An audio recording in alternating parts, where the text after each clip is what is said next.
What's up, everybody? I'm Chris. These are FXR Division saddlebags. Behind you is the 2020 Harley Davidson Lowrider S, and this is the Riding Dad channel. Riding Dad YouTube channel, it's the Riding Dad YouTube channel, it's the Riding Dad YouTube channel, it's the Riding Dad.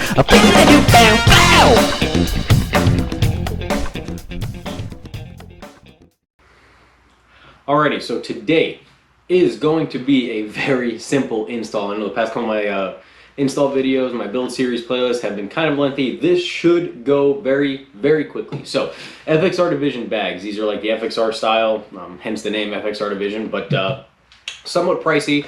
But so here's some of the pros to it. One, you have a very nice, very well-made bar around the bags. The bags come off. I'll talk about that in a second. They do lock. Look, this is how simple this install is going to be. There's 4 bolts and 2 keys. That's all the parts that came with it. So the downside to this, if you are someone that isn't well acquainted with it or used to doing your own stuff, there are no instructions. However, this is going to be so simple. You don't need instructions. It's so easy, guys. So all I'm going to use today is a 7/16 wrench. I should have marked this, but it's an Allen. I can't remember what size. I already took it out of the thing.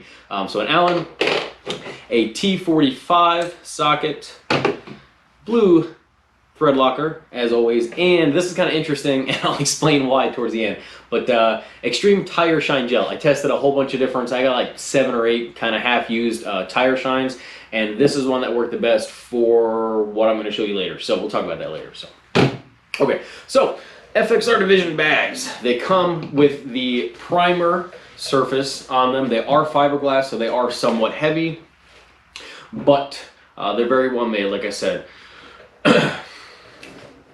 They have the lock at the front, and the lock is very cool. It just opens. There you go. And to close it, instead of pushing like that, like I was for like the first 5 minutes, I figured out all you do is pull down on this, and it locks it. Super simple. They do come in the all black. And they do have these kind of rails. Different thing about these are like very replica style of the old ones, so they do have this kind of bar on top as well. But these 2 holes are basically going to go right where your fender strut bolts are, and you're going to replace those bolts with these guys. It is worth adding. I spoke to, by the way, I'll put the link, like I do for pretty much everything, I'll put the link to these bags down below. They do have a 2 to 4 week lead time. It took me about 3 weeks, I think, till they shipped. So my point of contact is Chris. He puts his email, and I'm pretty sure that's the only guy that answers the phones and everything. But I spoke to Chris a couple times about this. I wanted to purchase these a while ago, and just some kind of finances came up, and I put it on the back burner. Finally got a chance to get them now. But he said that you can use these with the detachable, the hold fast, little like lugs, bolts, whatever you want to call them, the hardware for the Harleys, like for your sissy bars and your luggage racks and tour packs and such. So I went ahead and bought those like a month ago in preparation for this when I was at the Harley dealership, and seeing how these come on. So like I said, it's basically going to go right against your fender strut. So this whole solid bricky piece of metal is going to be right up against your fender strut, and that's going to have a lot of support just in this. And I'm not sure how I feel about adding another, it's like 1/2 inch to 3/4 inch in between that, and just having the point of contact on this. I feel like it would be able to sag a little bit more. I don't think they're going to fall off or anything like that, but it's worth noting that supposedly I'm going to keep the bolts because it's going to be like a 5-minute job to take these guys off and put those bolt or the little hold fast hardware on afterwards if I really want to do that. And I have no need to put them on now. I just figured I'd get it all done while I had them. So I'm going to forego that today, use exactly what came with it. But if you do decide to do that, you will have to buy bolts that are longer than these bolts that come with the FXR Division bags. Just measure your, I don't know the measurements offhand because I'm not doing it, but if you just measure your hold fast hardware, however thick those are, just add that to this, and that's the total length you're going to have. And I would go with grade 8 on this if they make it wherever you're at, because these are going to be holding up a lot of weight. I think total, these probably weigh about, I'd say about 15, maybe 20 pounds per bag when you factor in the fiberglass and then the actual, like the bar around it. So, all right, let's get on over to the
this would be a really good time to put any sort of protectant, sealant, glaze, wax, anything like that on the interior of these, because you're never going to get there again once the bags are on easily. And this way that can be protected and hopefully keep cleaner for longer. So this is what I choose to use for my whole bike, and it works really good. So let's get started.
Close them up, go outside, see what they look like.